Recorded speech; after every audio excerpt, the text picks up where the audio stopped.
बाजार में भाव गिर जाता है तो वस्तु का महत्व नहीं रह जाता है। मारी घूमती वस्तु, भाव बढ़ जाए तो वस्तु का महत्व बढ़ जाता है, नहीं बढ़ जाता। तो विभक्ति में भाव के बिना तो एक क्रिया मात्र है।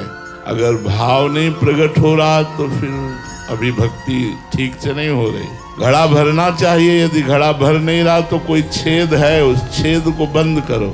कोई शास्त्र विरुद्ध आचरण, कोई खान पान त्रुटि, कोई कुसंग ऐसा है जो भक्ति में अभी पूर्णता नहीं आने दे रहा। भक्ति की पूर्णता है भाव। भाव में भरकर एक चुल्लू जल भी अर्पित कर दो, एक तुलसी दल अर्पित कर दो, एक पुष्प अर्पित कर दो, एक कोई फल अर्पित कर दो, बस इतने में ही भगवान राजी है हमारे। भाव ने करोड़ों रुपए का फूल बंगला बना दो, करोड़ों का भोग लगा दो, ठाकुर स्वीकार नहीं करते।